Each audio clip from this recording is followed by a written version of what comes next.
오늘은 민수기 강의 29번째 시간으로 본문은 민수기 20장 7절에서 13절입니다. 20장 7절에서 13절 제가 봉독하겠습니다. 여호와께서 모세에게 일러 가라사대 지팡이를 가지고 내 형 아론과 함께 회중을 모으고 그들의 목전에서 너희는 반석에게 명하여 물을 내라 하라. 내가 그 반석으로 물을 내게 하여 회중과 그들의 짐승에게 마시울지니라. 모세가 그 명대로 여호와의 앞에서 지팡이를 취하니라. 모세와 아론이 총회를 그 반석 앞에 모으고 모세가 그들에게 이르되 패역한 너희여 들으라. 우리가 너희를 위하여 이 반석에서 물을 내려 하고 그 손을 들어 그 지팡이로 반석을 2번 치매 물이 많이 솟아나오므로 회중과 그들의 짐승이 마시니라. 여호와께서 모세와 아론에게 이르시되 너희가 나를 믿지 아니하고 이스라엘 자손의 목전에 나의 거룩함을 나타내지 아니한 고로 너희는 이 총회를 내가 그들에게 준 땅으로 인도하여 드리지 못하리라 하시니라. 이스라엘 자손이 여호와와 다투었으므로 이를 무리바 무리라 하니라. 여호와께서 그들 중에서 그 거룩함을 나타내셨더라. 아멘.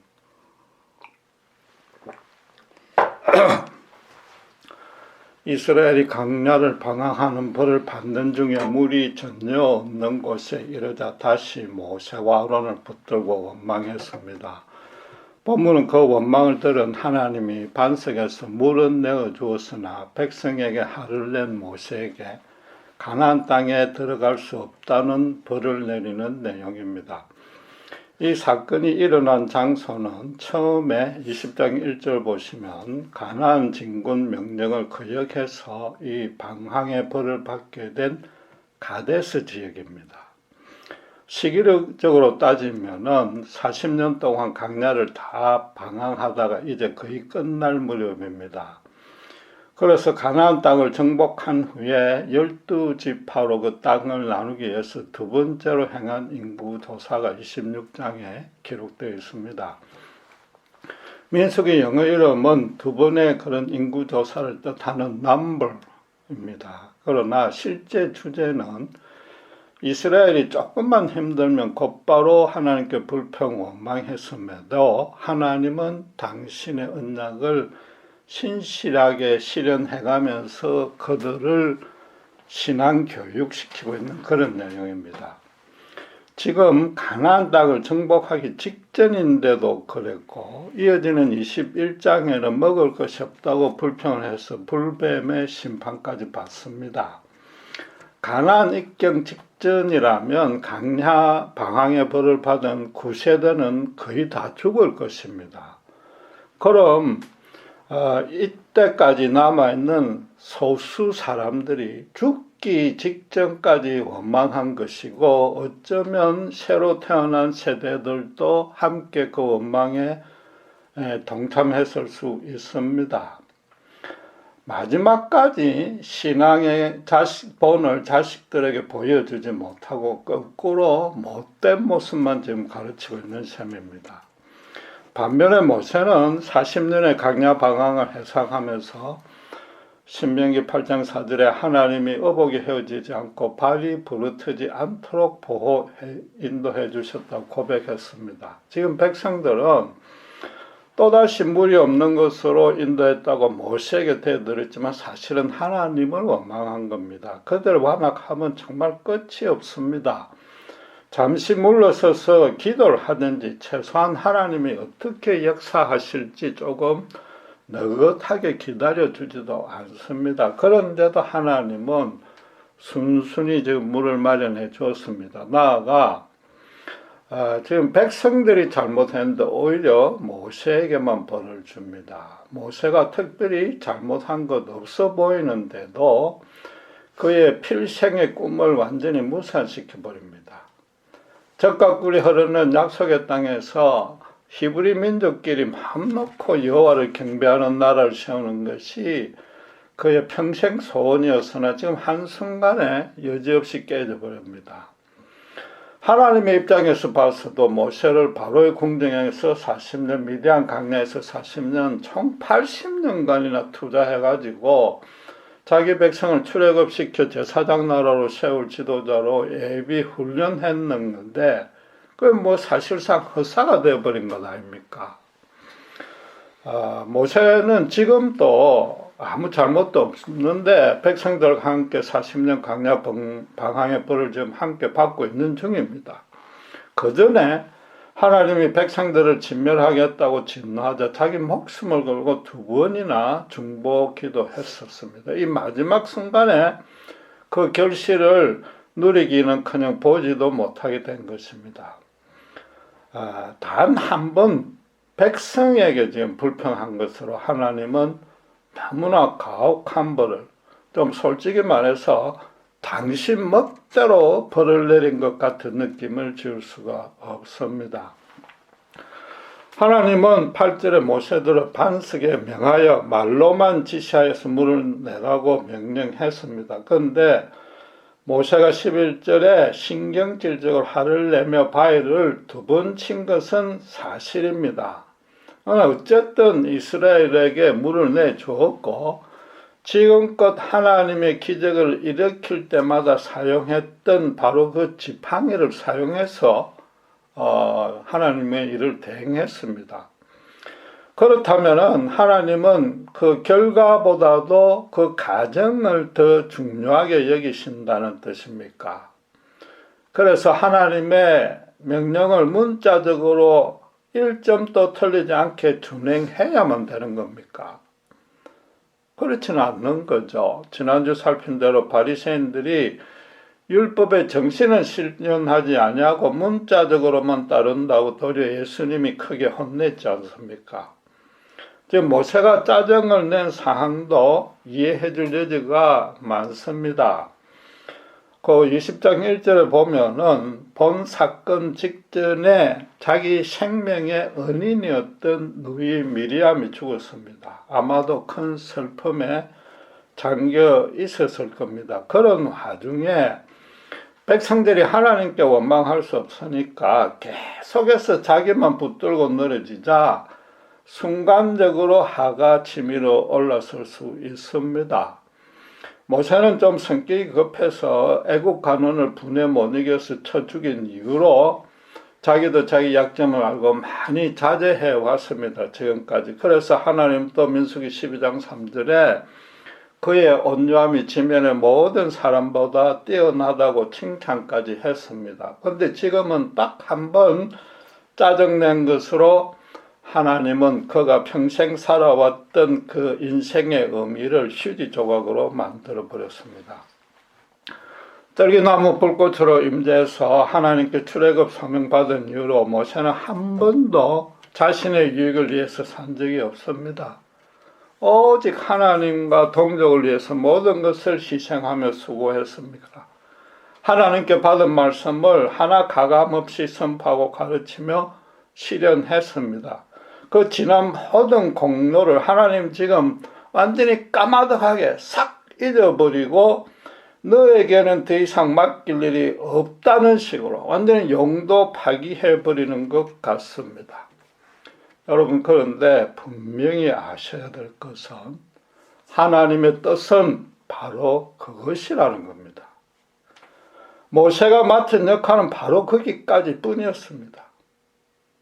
지난주에 신앙상의 의문이 들 때는 역으로 따져보라고 말씀드렸습니다. 모세가 만약 가나안에 입경해서 이스라엘 건국까지 마쳤다고 가정해 봅시다. 틀림없이 이스라엘 백성들은 그의 무덤을 화려하게 장식하고 근사한 동상을 세우고 그의 이름을 딴 신전을 건설하고 모세 개인을 숭배했을 겁니다. 물론 그의 업적이 별것 아니란 뜻은 아닙니다. 이 사람들의 영적인 수준이 그 정도밖에 안 된다는 뜻입니다. 이스라엘은 지금도 당장 물이 없으니 당장 모세를 빙자해서 하나님께 불평했습니다. 인간은 당장 눈에 보이는 것에 따라서 당장 움직이는 존재입니다. 여호와가 기적을 베풀면 군말 없이 따르다가 그렇지 않으면 금방 언제 우리를 보호하고 인도했던 신이었는지 그조차도 기억 안 합니다. 그래서 인간들은 눈에 보이는 거창한 신상을 만들어서 화려하고 장엄한 방식으로 예배를 드려야만 겨우 자신들의 그 두려움과 걱정을 그것도 일시적으로만 진정시킬 수 있는 존재인 겁니다. 기독교는 그런 다른 모든 종교와 달리 아무런 신상도 기념물도 없습니다. 오직 텅 빈 무덤만 자랑합니다. 그마저도 어디에 어떤 모습으로 있었는지 그림이나 지도도 없습니다. 부활 성천하신 하느님이니까 당연하다고 생각하고 거쳐서는 안 됩니다. 주님은 분명히 완전한 인간으로 베드로움에 오셔서 갈릴리에 사역하시다가 예루살렘 성박 골고다 십자가 현장에서 운명하셨습니다. 탄생했을 때 그 마국간의 구유도 있고 성전에서 할례 받은 기념품도 있고 목술 생활을 했던 장비도 있을 것이며 마지막에 로마 군인이 주님께 씌어서 조롱했던 가시 면류관도 있고 결정적으로 사형제 십자가와 시신을 감쌌던 세마포 같은 거 얼마든지 기념품으로 삼을 건 많은데 어느 것 하나도 남아있지 않습니다. 예수님 당신이 생전에 제자들에게조차 당신의 메시아됨을 그리고 십자가의 죽음에 대해서 비밀에 붙이라고 신신당부했습니다. 왜 그랬습니까? 하나님은 주님은 십자가에 당신께서 죽고 부활 성천하시고 성령을 보내서 죄의 노예가 되어 있는 한 영혼을 뒤집어서 새 사람으로 변화시키는 그런 모습만으로 당신의 당신 되심을 증명하시겠다는 뜻이었던 겁니다. 그렇게 주님과 인격적 개인적으로 대면한 자들도 이전과 완전히 달라집니다. 자기 구원받은 것에 대해서 전혀 여심치 않고 하나님의 사랑에 대한 증거를 따로 요구하지 않습니다. 매일의 삶에서 말씀과 기도로 하나님의 하나님 되심을 체험하고 그분이 나를 당신의 자녀로 대해주고 있는 그 은혜를 누리고 있기 때문인 겁니다. 누가 강요하거나 건면하지 아니해도 자신의 평생을 살아가는 목적과 기쁨을 정말로 거듭났다면 오직 예수 그리스도 그분만으로 삼게 되는 겁니다. 그런데 오늘날 교회가 거대한 건물과 목사의 감동적인 설교 실력과 화려하고 감각적인 예배와 각종 활기찬 프로그램 등만 앞세우고 막상 예수님의 십자가가 빠지면 그 안에 참 생명이 역사하지 않습니다. 예수님이 당신께서 택하여 남겨둔 순전한 신자 개인에게서는 떠나지 않으나 그렇게 아무리 많이 모인들 그 교회 조직체에서는 예수님은 아무 관계 없는 겁니다. 지금 모세가 맡은 역할은 너보산에서 가나안 땅을 먼 발치에서 바라보며 운명했던 거기까지입니다. 하나님의 일을 혼자서 다 할 수 있는 영은 없습니다. 폐가 있지만 하나님 본체이신 예수님 말고는 없습니다. 모세는 이스라엘을 출애굽시켜서 강야를 통과시키는 종으로 택함받았고 실제로 그 일을 하도록 바로 궁전과 미디안 강야에서 훈련받은 것입니다. 떨기나무에 임했을 때도 주님은 출애굽기 3장 10절에 내 백성 이스라엘 자손을 애굽에서 인도하여 내게 하리라 분명히 그 뜻을 밝혔습니다. 가나안 입경까지 책임져야 된다고 말하지 아니했습니다. 지금도 모세가 그 소명을 실현함에 있어서 아론을 비롯한 레위 지파와 각 지파 두령과 장로, 천부장, 백부장들이 지금 함께 도와주고 있습니다. 하나님은 창조 때부터 당신의 일을 인간끼리 힘을 합쳐서 사랑의 공동체를 만들어 하길 원하셨습니다. 또 그렇게 할 수밖에 없도록 아예 각 사람마다 은사와 재능을 다 다르게 주었습니다. 그러니까 자연히 하나님의 종들도 그분의 일의 일부만 맡아서 행하고 또 그런 일부의 성과만 낼 수 있는 겁니다. 자기가 맡은 직무와 양떼들의 범위 내에서 하나님이 보여주시는 만큼만의 계시를 가감없이 그대로 전하고 가르쳐야 되는 겁니다. 오직 하나님이 자기에게만 보여주신 그 계시만으로 그분의 그분되심을 드러내야 하는 겁니다. 일반 신자들은 몰라서 조금 오바는 할 수 있지만은 사역자일수록 오히려 확실히 자기가 진리라고 받은 것만 그 범위를 절대 넘어서는 안 되는 겁니다. 따라서 영적 지도자들이 평생도록 반드시 지켜야 될 사역의 절대적인 원칙이 하나 있습니다. 언제 어디서 누구와 무슨 일을 하든지 오직 하나님의 영광만 높이는 방식으로 해야 된다는 겁니다. 바꿔 말해 자신의 이름이 높아지고 자신의 빛이 나는 결과가 되면은 그것이 아무리 훌륭하고 심지어 영적인 열매를 많이 맺어도 그 어떤 방식이 되었든 반드시 나중에 하나님이 그 종을 징계한다는 겁니다. 본문 11절을 다시 자세히 보시기 바랍니다. 모세가 그 손을 들어 지팡이로 반석을 2번 치매 물이 많이 솟아나므로 해중과 그들의 짐승이 마셨다고 했습니다. 우선 손을 높이 들었습니다. 그만큼 하나 짜증이 많이 났다는 뜻입니다. 거기다가 어떤 자신의 강력한 의도와 의지가 그 안에 다분히 포함되어 있는 겁니다. 그래, 이번만큼은 너희가 이기나 내가 이기나 한번 해보자. 내가 막 뻔때를 보여주겠다. 이런 뜻입니다. 2번이나 쳤다는 것도 그런 증거인 겁니다.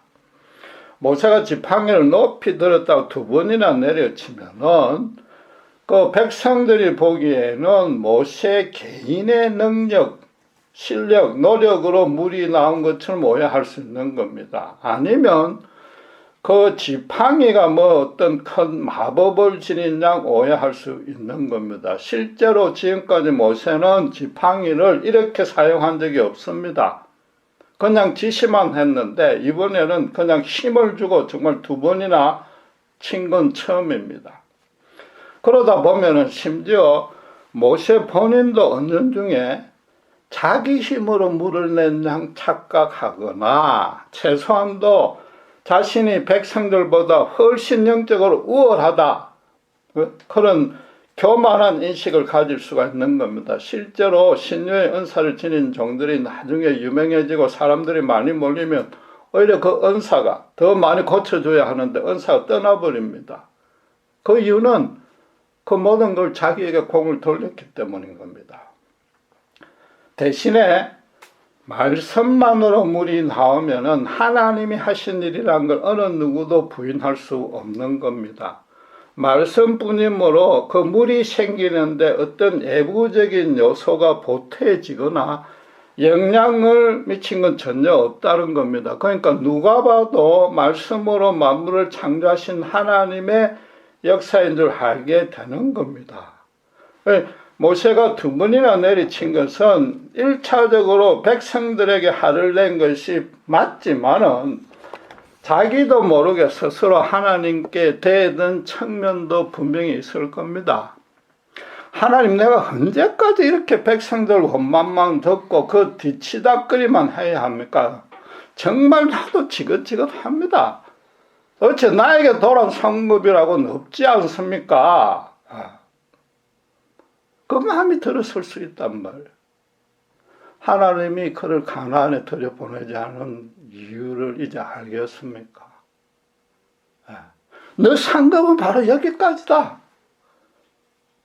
그것입니다. 그가 가나안에 들어가 만약에 나라까지 건국하면은 모세는 초대 왕이 되는 걸 넘어서 바로처럼 살아있는 신의 자리에까지 오를 수 있는데 하나님이 그걸 미리 막아주신 하나님의 은혜입니다. 물론 모세는 그럴 마음이 없겠지만은 나이가 들어 연약하다 보면 백성들이 자꾸 초대하면 못 되겠냐 그래 할 수도 있단 말입니다. 본문에 모세가 이런 잘못을 범해서 하나님 벌을 받는 것은 오늘날 한국 교회의 큰 목회자들이 말년에 큰 잘못을 범하는 것과 똑같은 겁니다.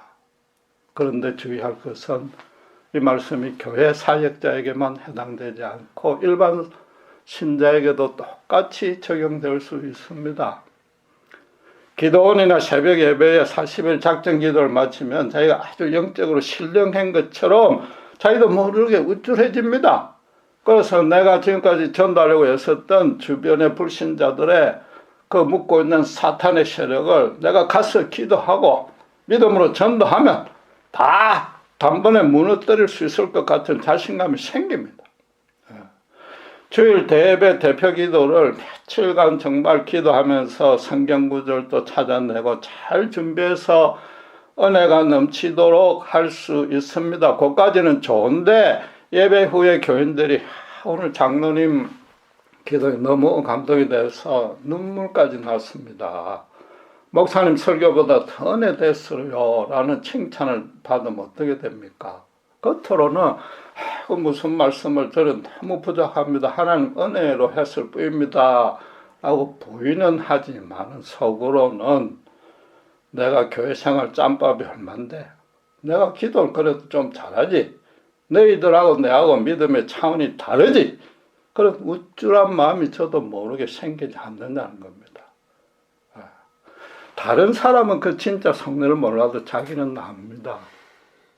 곧바로 회개하면 다행이나 그러지 않고 정말로 그런 줄 알고 계속 그러다 보면 반드시 하나님의 징계를 받거나 교회 분란의 장본인이 되기 일쑤입니다. 목사님 저부터도 그런 시험에 수시로 들고 실제로 큰 벌을 받았으니까 잘 압니다. 하나님은 너무나 우리 보기와 달리 냉정하고 엄격하신 분일 수 있습니다.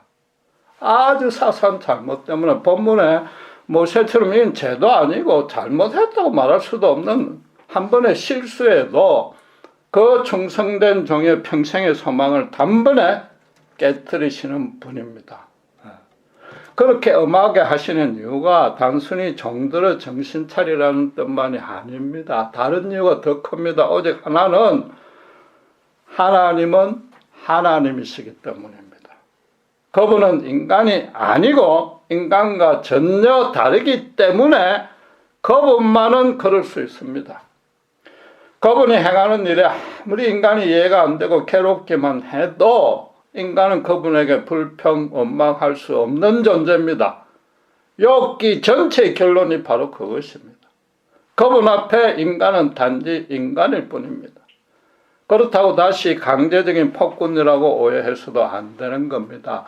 하나님과 인간 사이의 관계가 너무나 크기 때문에 인간이 그걸 도무지 메울 수 없고 그걸 메울 수 있는 분은 하나님 그분입니다.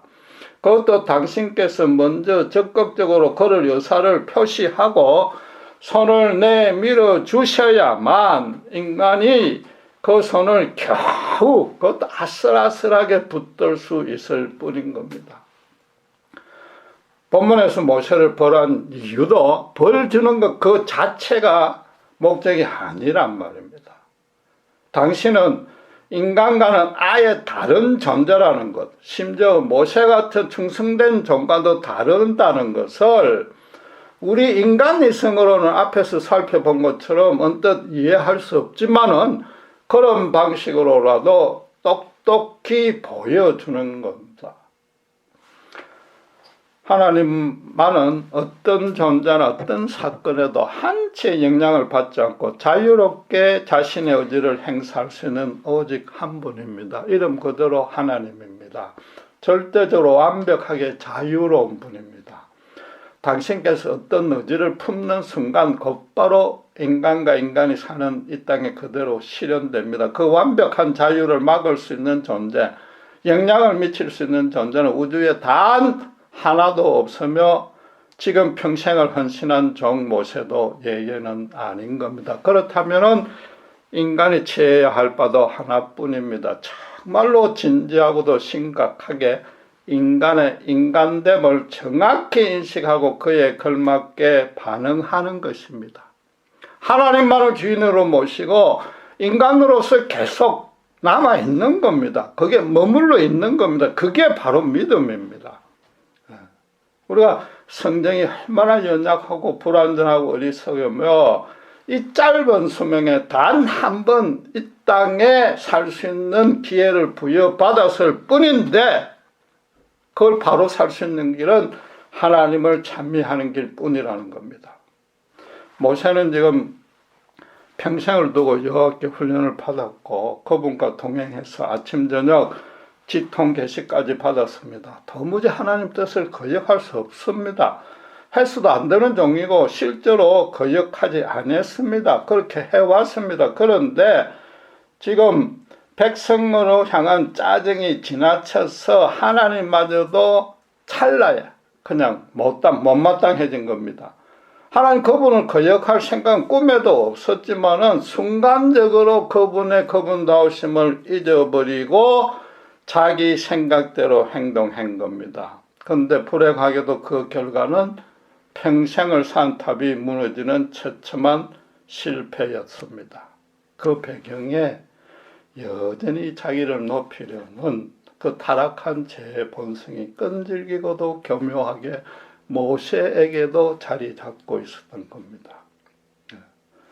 하나님이 당신의 뜻대로만 행하시는 완전한 자유자이자 절대자로 그치면 은혜가 없습니다. 하나님 절대 신자들은 무조건 복종하라는 요구도 하지 않습니다. 세상의 모든 종교의 신들은 사실은 인간이 자기들 소원대로 만들어낸 신이니까 그럴 수밖에 없지만 인간이 요구하는 대로 도움만 주는 존재입니다. 그리고 신자들도 그런 도움을 가능한 많이 받으려고 최대한의 정성과 치성을 바칩니다. 성경의 하나님이, 우리가 믿는 하나님이 절대적인 자유자란 뜻은 인간이 바치는 그런 정성과 치성의 눈꼽만큼도 영향을 받지 않는다는 뜻입니다. 인간이 바치는 것이 심지어 도덕적 종교적으로 선하고 경건한 행위, 의식, 업적, 믿음이라도 그렇습니다. 대부분의 신자들이 믿음이 좋으면, 기도를 뜨겁게 간절히 하면, 교회 생활을 성실히 행하고 세상에서도 착하게 살면 하나님이 나를 더 많이 도와줄 것이라고 여기고 그렇게 배워왔지만은 그만큼 큰 신앙적인 오류와 착각도 없는 겁니다.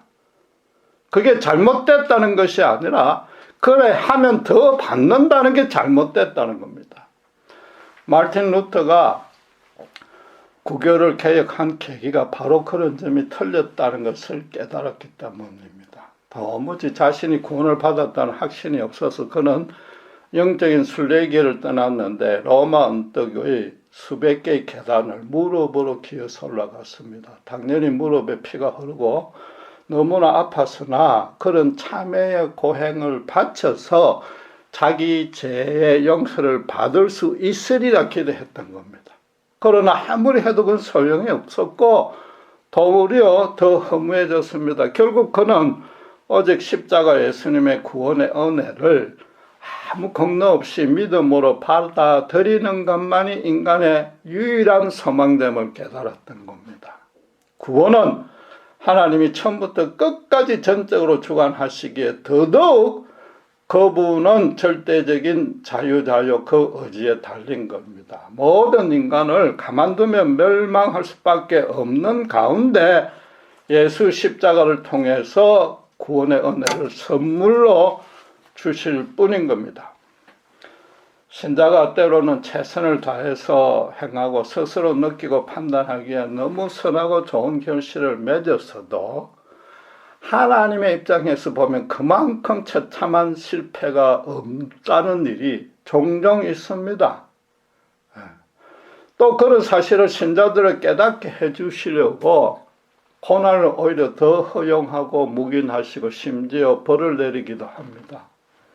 그런 원리를 잘 모르고 알아도 잊어버리는 신자는 그분이 행하는 결과적인 모습만 보고 그분의 절대적인 자유 의지가 너무 오늘 본문처럼 일방적 독선적으로 행해졌다고 오해할 수밖에 없는 겁니다.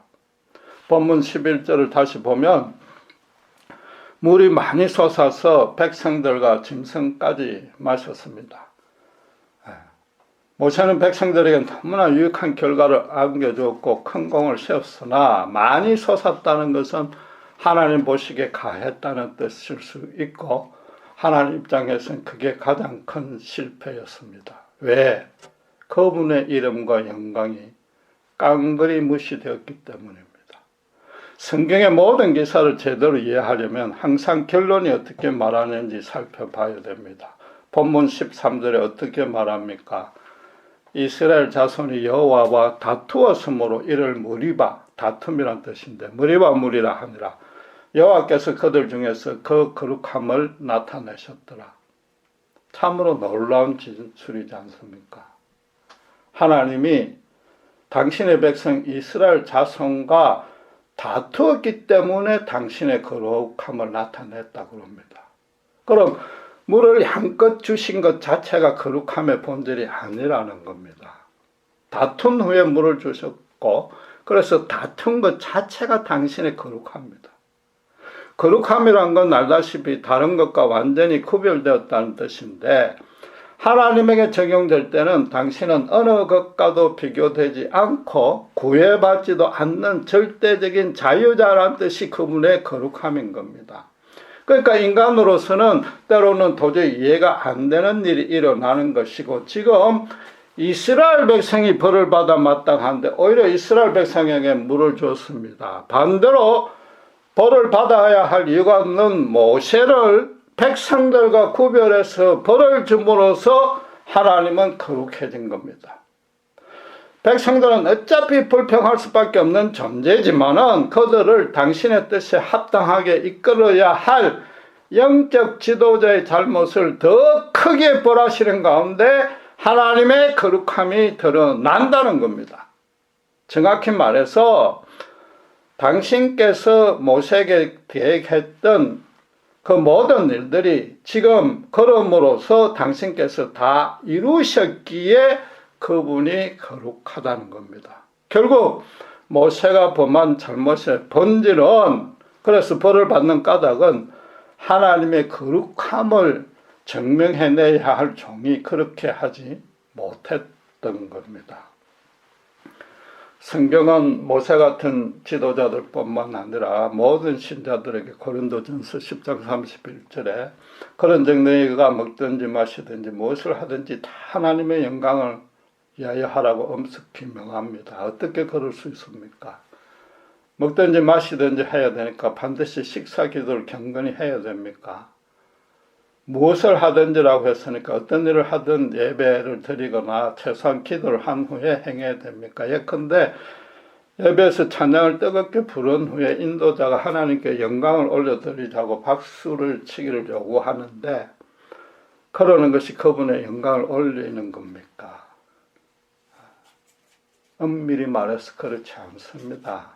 그렇게 하는 게 굳이 잘못되었다는 뜻은 아니고 하나님의 영광이 그렇게 해서 조금이라도 높여지는 건 결코 아니라는 겁니다. 도리어 그분의 영광을 너무 협소하게 제한시키는 것으로 역으로 신자들로 하여금 오해하게끔 그분의 영광을 너무 적게 생각할 만큼 만드는 잘못일 수도 있다는 뜻입니다. 하나님의 영광은 인간이 감히 볼 수도 없고 추측도 못하고 상상도 못합니다. 너무나 강대합니다. 구약 백성들조차도 그분을 맞대면 모든 인간이 그 자리에서 다 없어진다고 믿었습니다. 온 우주에 그분의 영광은 충분히 임해 있지만은 그 역시 그분이 인간에게 보여주신 당신의 극히 일부분의 영광일 뿐입니다. 그러나 그것만으로도 인간은 당신을 감사하고 찬양하고 경배하기에 충분하니까 그것만 보여준 겁니다. 예수님이 이 땅에 비천한 인간의 모습으로 오신 뜻이 하나님을 본 사람이 아무도 있기에 그 독생자를 통해서 당신의 영광을 드러내려는 뜻이었습니다. 그런데 그 참빛이 당신의 택한 백성 이스라엘에게 직접 비춰졌어도 자기 백성은 전혀 영접하지 않고 십자가에 달아 죽였습니다. 그럼 당신께서 실패한 겁니까?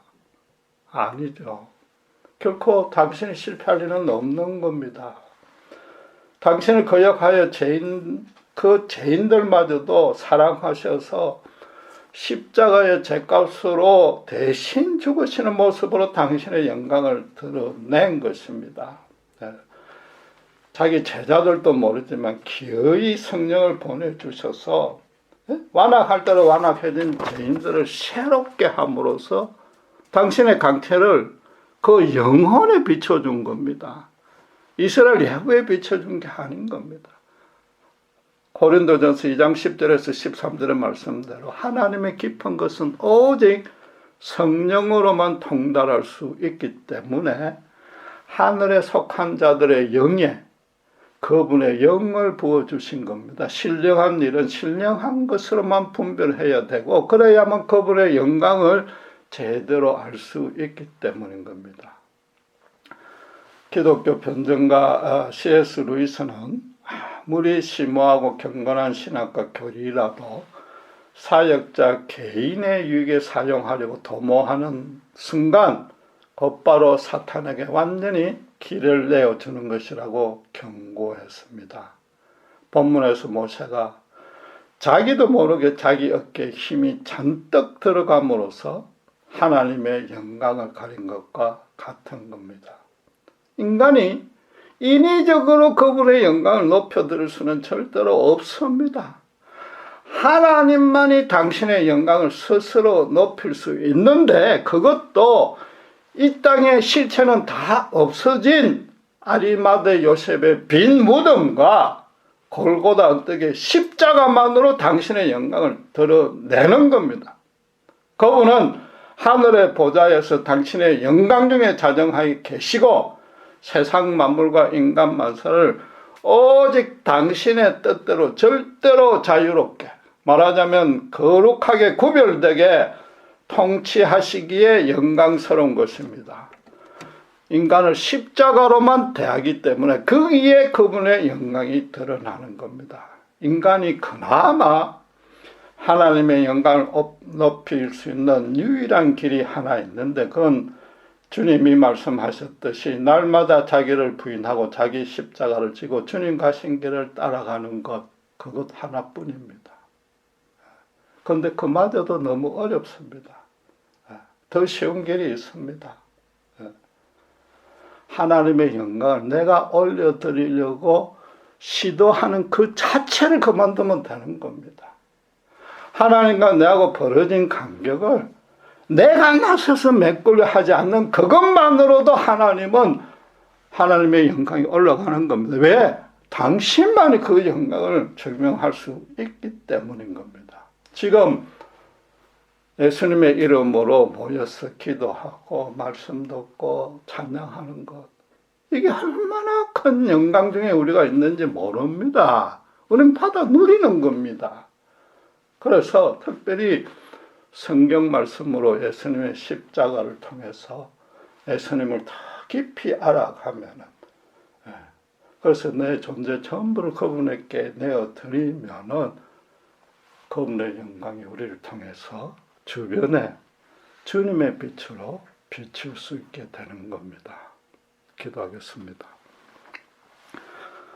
모세가 단 한 번의 실수로 말로 반석에서 물을 내지 아니하고 지팡이로 2번이나 친 것을 통해서 평생의 꿈을 못 이루는 모습을 봅니다.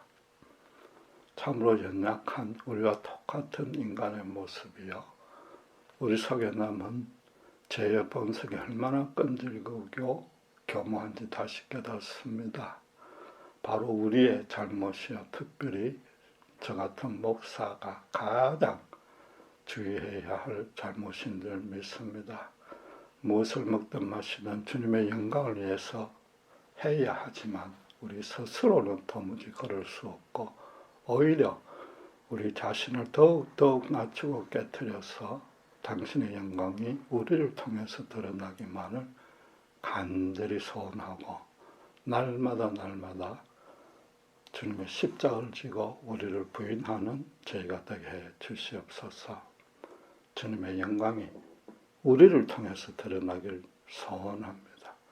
우리가 그분의 영광을 드러내는 것이 아니라 우리를 모세처럼 정해진 뜻대로 평생을 주님 뜻대로 들으시고 주님 홀로 영광받아 주시옵소서.